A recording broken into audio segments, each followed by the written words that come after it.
Good morning, Bookie Monsters. Welcome back to my channel. My name is PK. We're going to be looking at new releases today. Today is Wednesday, so we do romances. It is Wednesday, November 29th. Only a couple more days left in November, which is just insane. I hope you are doing well.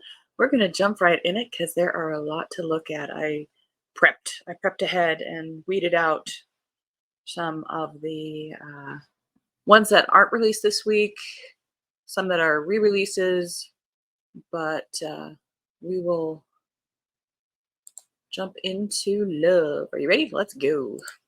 All right. November 28th. Oh, we're going to start out steamy here. Oh, page not available. Interesting. Well, we're not going to start out steamy. We're going to start out, looks like historical-ish. Gwen and Art Are Not in Love by Lex Croucher. This one is LGBT, it looks like, if you are interested in that. It's been hundreds of years since King Arthur's reign. His descendant, Arthur, a future lord and general gadabout, has been betrothed to Gwendolen, the quick-witted, short-tempered princess of England since birth. The only thing they can agree on is that they despise each other. They're forced to spend the summer together at Camelot in the run-up to their nuptials, and within 24 hours, Gwen has discovered Arthur kissing a boy, and Arthur has gone digging for Gwen's childhood diary and found confessions about her crush on the kingdom's only lady knight, Bridget Leclerc. Realizing they make better allies than enemies, they make a reluctant pact to cover for each other, and as things heat up at the annual royal tournament, Gwen is swept off her feet by her knight, and Arthur takes an interest in Gwen's royal brother, etc., etc.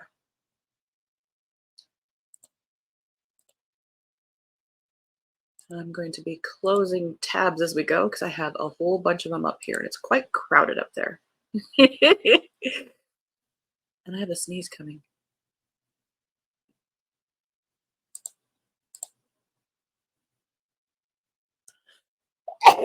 Excuse me.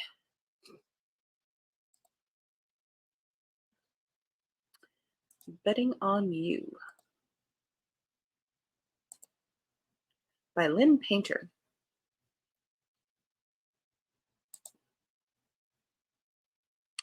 When 17-year-old Bailey starts a new job at a hotel water park, she is less than thrilled to see an old acquaintance as one of her co-workers. Bailey met Charlie a year ago on the long flight to Omaha, where she moved after her parents' divorce. Charlie's cynicism didn't mix well with Bailey's carefully well-behaved temperament, and his endless commentary was the irritating cherry on top of an already emotionally fraught trip. Now Bailey and Charlie are still polar opposites, but instead of everything about him rubbing Bailey the wrong way, she starts to look forward to hanging out and gossiping about the water park guests and their coworkers, particularly two who keep flirting with each other. Bailey and Charlie make a bet on whether or not the cozy pair will actually get together. Charlie insists that members of the opposite sex can't just be friends, and Bailey is determined to prove him wrong.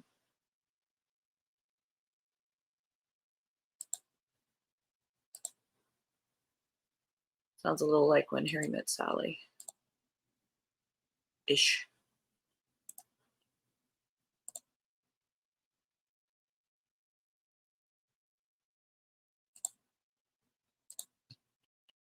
Now that is a festive cover.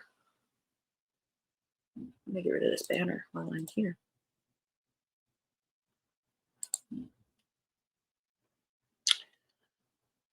Offside Yuletide by Victoria Denault, second in the Comet's Christmas series, 158 pages. Some guys have all the luck. I'm one of them. My entire life is a happy accident. Did I mean to become a professional hockey player? Nope. I took the scholarship so I could go to Harvard and get my neuroscience degree for free. He's a neuroscience hockey player, but yet here I am playing for the Vancouver Comets. My parents aren't big on the fact that I picked hockey over becoming a doctor like them. So when an injury starts my Christmas break early, the last place I want to spend it is at home hearing "I told you so." When our team captain invites me to spend the holidays at a cabin in the mountains with his family, I quickly accept. What he failed to tell me is that his family consists of just his mom, his single mom, Hannah. Oh my God. Hannah is hot, confident, and witty, but it's not like I would make a move on my teammate's mom. That's offside, as the refs would say. But my life is a series of happy accidents, remember? So when we actually get snowed in together, alone, all I can say is, oops. Oh my.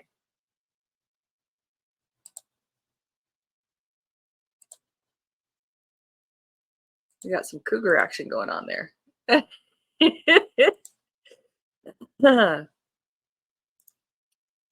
For Never and Always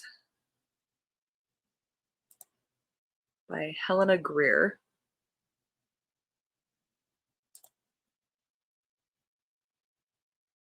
Hannah Rosenstein should be happy. After a lonely childhood of traipsing all over the world, she finally has a home as the co-owner of Destination Inn Kerrigan's All Year. But her thoughts keep coming back to Levi Blue Matthews, her first love, worst heartbreak, and now, thanks to her great aunt's meddling will, absentee business partner. When Levi left Kerrigan's, he had good intentions. As the queer son of the inn's cook and groundskeeper, he never quite fit in their small town and desperately wanted to prove himself. Now that he's a celebrity chef, he's ready to come home and make amends. Only his return goes nothing like he planned. His family's angry with him. His best friend is dating his nemesis, and Hannah just wants him to leave again. Levi sees his chance when a VIP bride agrees to book Kerrigan's if he's the chef. He'll happily cook for the wedding, and in exchange, Hannah will give him 5 dates to win her back. Only Hannah doesn't trust this new Levi, and Levi's coming to realize Hannah's grown too. But if they find the courage to learn from the past, they just might discover the love of your life is worth waiting for. Sounds confusing.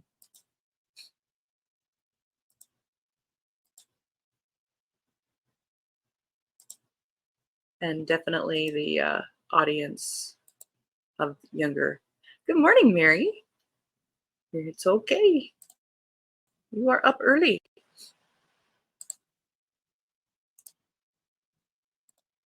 I applaud anybody who's up early because I'm a morning person.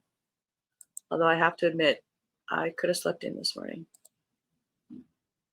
A Demon's Guide to Wooing a Witch by Sarah Holly. Caladia Cunningham knows she's rough around the edges despite being the heir to one of small town Glimmer Falls' founding witch families. While her gym obsession is a great outlet for her anxieties and anger, her hot temper still gets the best of her and manifests in bar brawls. When Caladia saves someone from a demon attack one night, though, she's happy to put her magic and rage to good use until she realizes the man she saved is none other than Astaroth, the ruthless demon who orchestrated a soul bargain on her best friend. Astaroth is a legendary soul bargainer and one of the 9 members of the Demon High Council, except he can't remember any of this. Suffering from amnesia after being banished to the mortal plane, Astaroth doesn't know why a demon named Moloch is after him, nor why the muscular, angry, hot in a terrifying way witch who saved him hates him so much. Unable to leave anyone in such a vulnerable state, even the most despicable demon, Caladia grudgingly decides to help him. Besides, punching an amnesiac would be in poor taste. The two set out on an uneasy road trip to find the witch who might be able to restore Astaroth's memory so they can learn how to defeat Moloch. Caladia vows that once Astaroth is cured, she'll kick his ass, but the more time she spends with the snarky yet utterly charming demon, the more she realizes she likes this new improved Astaroth. And maybe she doesn't want him to recover his memories after all. Conflict!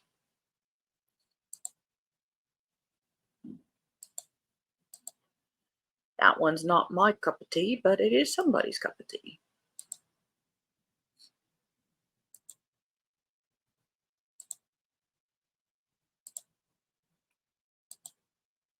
Only 21 degrees there? Wow. Put on the layers.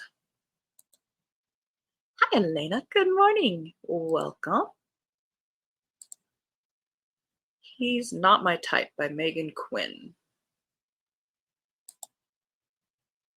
Word to the wise, never become roommates with a girl you've been pining over for the better part of a year. You're probably wondering why I would do such a thing. Well, I didn't. It was my teammates. The moment they found out Blakely White was single, they took it upon themselves to play Cupid and instruct me on how I should win her over. Don't wear a shirt around her. Make her dinner. Lightly touch her shoulder when you say goodbye. I'm so flustered, so overwhelmed, so madly in love with this woman who barely notices me that I lose control of the situation and make one huge mistake. I offer to be her fake date for a wedding so she can make her ex jealous. That means for one whole night I get a free pass with her. I get to hold her, dance with her, kiss her, stare at her from across the room like she's my entire world because she has been for months now. But when the night comes to an end, I'm faced with two options: bring her back to my bedroom and show her how I really feel. That's not really an option. Or let her walk away, succumbing to the fact that I very well might not be her type. That just sounds icky. Just me. Alright, let's jump into some others.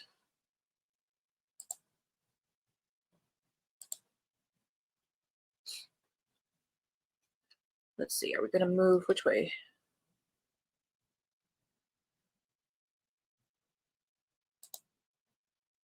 Let's go this way.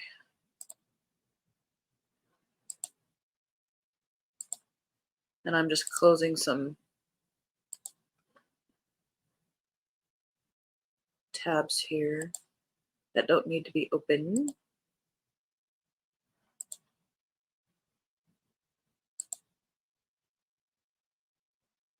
All right. Now this one's more of the traditional romance. And I like the dress, except she's falling out of it. It Had to Be a Duke by Vivian Loret, first in the Liars Club. Verity Hartley always tells the truth. Well, mostly. However, when her snooty neighbor returns to their small hamlet to brag about having a grand season, a plethora of ball gowns, and so many suitors that she cannot possibly decide which one to marry, Verity tells a lie. She claims to be betrothed to a duke, who happens to be her family's sworn enemy. But what are the odds that he would ever learn of this one little harmless falsehood? Magnus Waring, the Duke of Longhurst, is on the precipice of marrying an heiress to save his estate from financial ruin. At least he was. Until he heard an unbelievable rumor that he's already betrothed to the daughter of a liar, cheat, and swindler. Needing to protect his reputation, he hunts down the culprit, and when he finds the untamed beguiler, she has the audacity to ask him to lie for her, to pretend to be her fiancé. 1 week, that's all Verity needs. Then Magnus can return to his life, but nothing is ever that simple. Sometimes it doesn't take that long to fall in love, even with the enemy.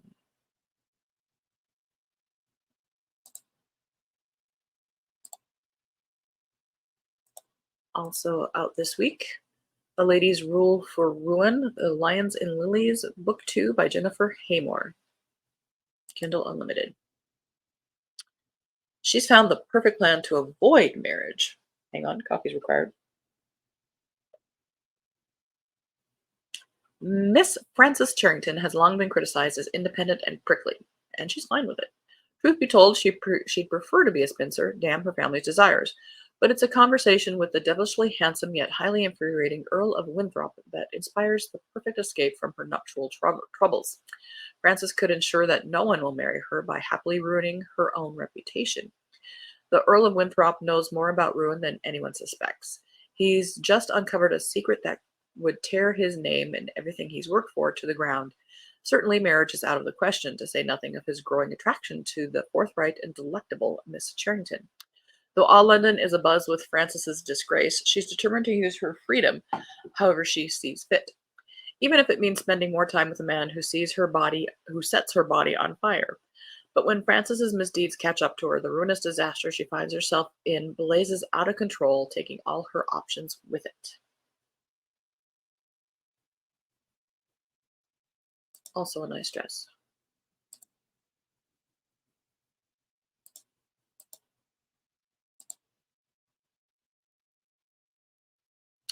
Oh, that's right. How's the visit going? Is she there yet? Sweet Success by Susan Mallory. The free-spirited owner of a booming chocolate emporium, Allison Thomas is out to save the world, one truffle at a time. Everyone adores Allie. Who wouldn't love a lady who sneaks midnight chocolate deliveries to the local health spa? And even if her love life is on hold, Allie's perfectly content with her high-flying career. That is until the mysterious Matt Baker arrives. New to town, Matt quickly gets under her skin and leads her into temptation. But neither love nor chocolate seems to melt Matt's icy heart, so Allie has no choice but to pull out all the stops in this unforgettable combination of humor and sizzle.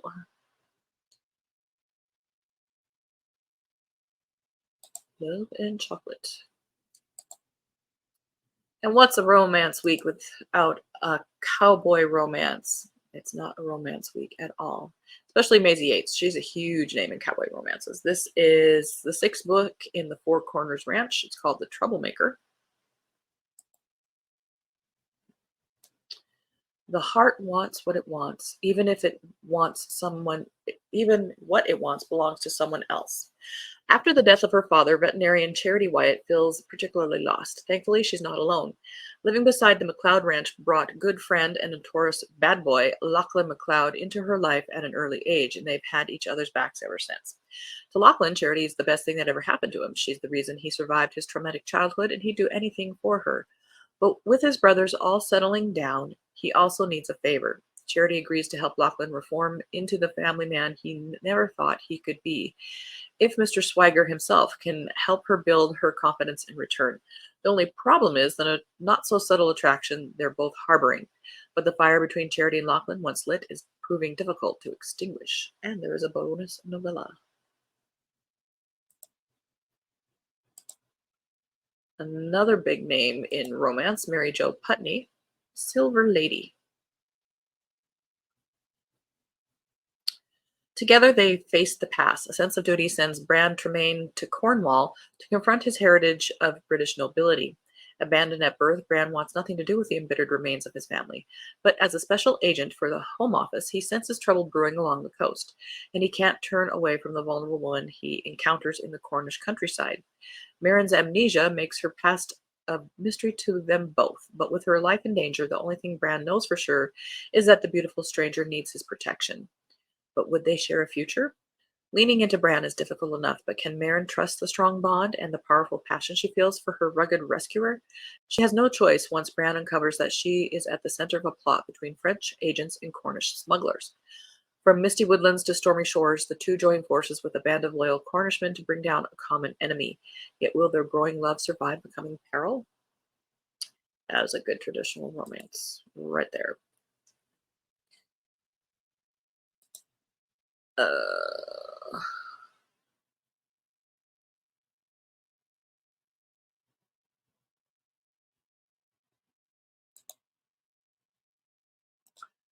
got another cowboy romance by Dolores Fawson, another big name in that genre. Did we look at this cover already? Maybe they just kind of look alike. That is not a. He's got a six-pack.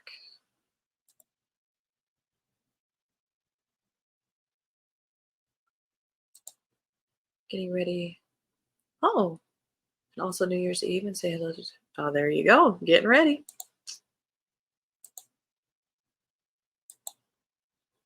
Mary's been making jewelry and doing shows. You're doing another one. Is this the last one of the season? I think people are getting in the buying mode. This is first of Cowboy Brothers in Arms. He's Emerald Creek's hottest cowboy, the one man she shouldn't want. On the surface, Egan Donnelly is hometown hero material, Top Gun, commanding an elite fighter training squadron and ranching royalty. Inside, he feels like a fraud, convinced he's responsible for his best friend's death. Oh, we actually do have a Top Gun thing going on here. At least he won't let himself succumb to the heat between him and Jack's widow, Elena.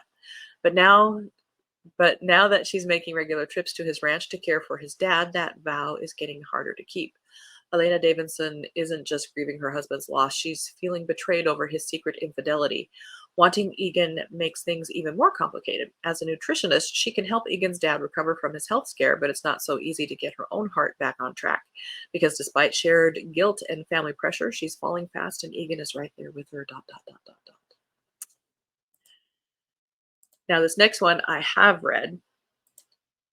I love this series by Shannon Stacy. This is 6 in the Sutton's Place series. Don't necessarily have to read them in order. This is called Married by Mistake. Husband for the Holidays. When sworn enemies Chelsea Gray and John Fletcher travel to Las Vegas for a friend's wedding, the last thing they anticipate is waking up married themselves. Unfortunately, Disentangling their wedding knot proves more complicated than they'd hoped. With Christmas fast approaching, the feisty barista and her coffee-hating hubby are still living under one roof, wondering why their temporary marriage is suddenly feeling suspiciously like the real thing. One of the things I love about this author's books in this series is each chapter has a uh, blurb from the small town's uh, Facebook page that's kind of snarky, kind of it feels kind of Bridgerton-ish if you were into that. Um, I I think for category romance, that is a good way to jump in if you're looking to do that. Merry and Bright by Terry Wilson, third in the Love Unveiled series.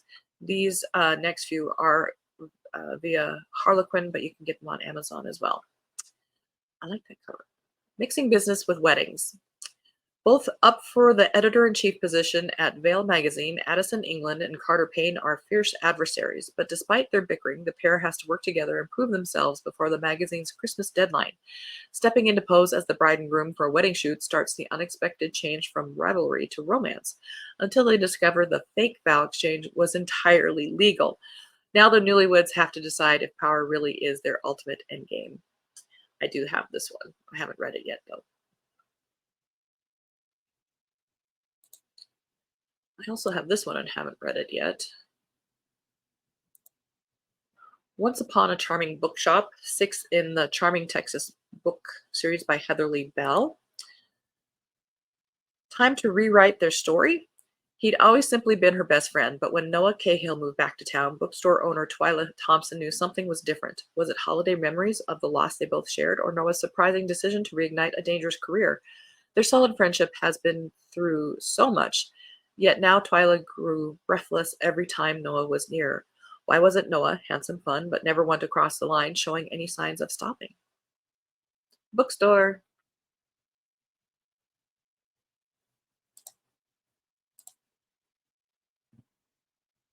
I think we got to everything. Nope, one more. Ah, so close. Christmas Moon over Holly Point. 5th in the Holly Point series. Comes out Friday. They say a full moon on Christmas Day signals a time of new beginnings. Everyone knows that Christmas in Holly Point, Vermont, the capital of Christmas kindness, is a big deal. The events, the traditions, the tourists. This year, Melinda Kelly wants to shake things up. She'll trade snow for sand and spend the holidays in sunny Mexico. A destination wedding in Mexico is the ultimate Christmas vacation unless you're Jack McPherson, the groom is your brother, and the bride is your ex-fiancé. While Jack wishes them the best, this holiday has awkward written all over it. When a system-wide computer snafu cancels all flights, the airport is in chaos. Jack manages to snag the last available rental car and offers Melinda a ride. Unless she wants to wait for Rudolph to swoop in and fly her home, Melinda's best chance to get back to her family for Christmas is Jack. As she and the most charming Jack McPherson navigate unexpected adventures on the journey home, then embrace all that Holly Point has to offer, they will discover that sometimes the best gifts are the ones never expected, and that a Christmas moon, one that signals new beginnings, is shining its light directly on them. We did it! We made it! All of them! Huzzah!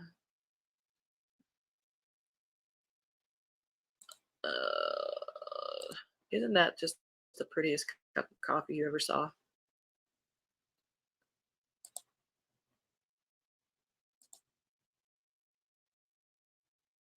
No, just one more after that, unless I scare up another show that is still taking vendors. Yeah.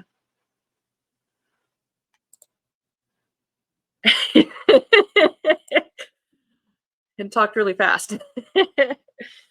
All right. Thank you, everybody, for being here. I appreciate it. If you're watching it later, thank you so very much. Um, no sprints tonight for me, and none that I'm aware of otherwise. So you get the night off. Tomorrow morning, we'll be here, same time, same book station, and we'll be looking at fantasy and sci-fi. And if we run out of those options, we'll continue to look at the cozy mysteries. Tomorrow night will be sprints at 6:05 Mountain Time, 8:05 Eastern. So otherwise, I hope you have a good Wednesday. Mary, stay warm. And everybody, I hope you're reading good books. And if you're not reading a good book, it's okay to set it down, set it aside. It's not any reflection on you or the author or the book. It's just not the right time. Reading is enjoyable. You don't get good person points for reading books you're not enjoying. There's a whole lot of other books out there you can be reading that are the right time. And as the banner says, don't be a bookworm, be a bookie monster. Nom, nom, nom. Have a good day, everybody. Thank you so much. God bless.